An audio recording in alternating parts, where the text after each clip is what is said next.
Santapan Harian Kamis 1 Oktober 2020. Hari ini kita akan membaca Yesaya pasal yang pertama, ayat yang pertama hingga ayatnya yang ke-9. Namun sebelumnya, mari kita berdoa. Dengan kerendahan hati dan sukacita, kami siap menyambut firman-Mu. Di dalam keteduhan kasih-Mu ya Kristus, kami berserah. Amin. Yesaya 1 ayat 1-9. Penglihatan yang telah dilihat Yesaya bin Amos tentang Yehuda dan Yerusalem dalam zaman Uzia, Yotam, Ahaz dan Hizkia, raja-raja Yehuda.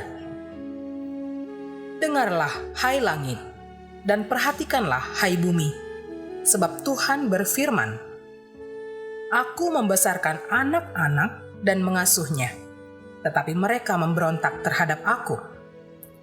Lembu mengenal pemiliknya, tetapi Israel tidak.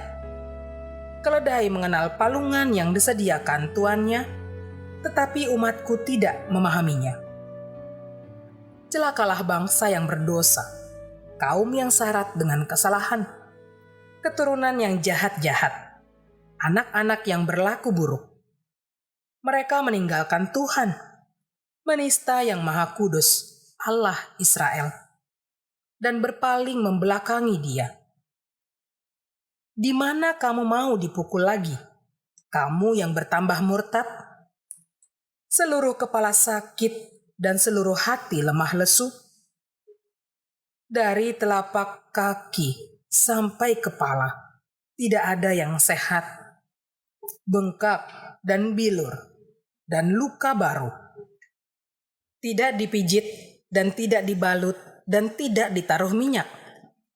Negerimu menjadi sunyi sepi, kota-kotamu habis terbakar. Di depan matamu orang-orang asing memakan hasil dari tanahmu. Sunyi sepi negeri itu, seolah-olah ditunggang balikan orang asing. Putri Sion tertinggal sendirian, seperti pondok di kebun anggur, seperti gubuk di kebun mentimun, dan seperti kota yang terkepung.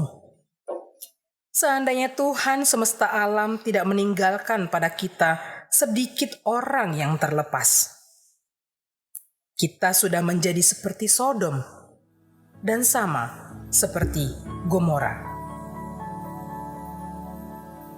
Sahabat Santapan Harian, menjadi orang percaya bukan hal yang gampang, karena kita harus menaati perintah Tuhan. Padahal kita masih sering jatuh dalam dosa dan mendukakan Roh Kudus.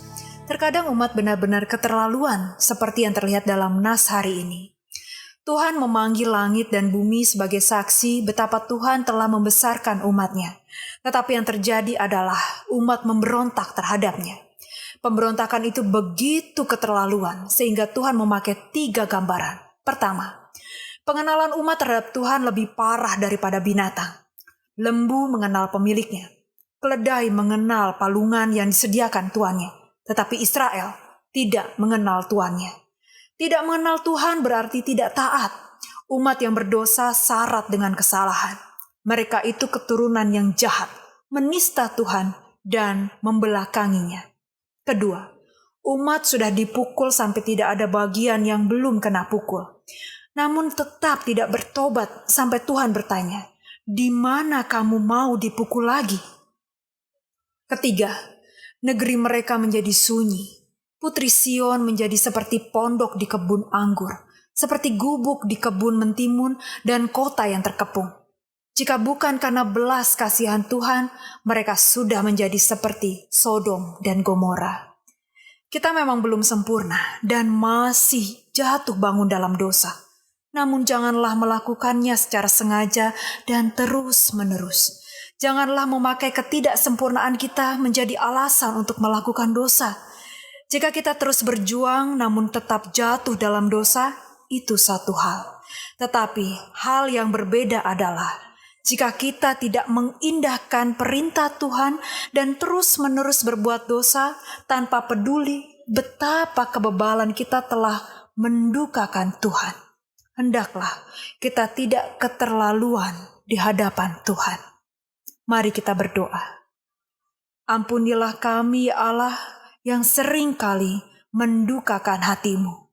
Di dalam anugerah kasih-Mu Kristus, kami bertelut. Amin.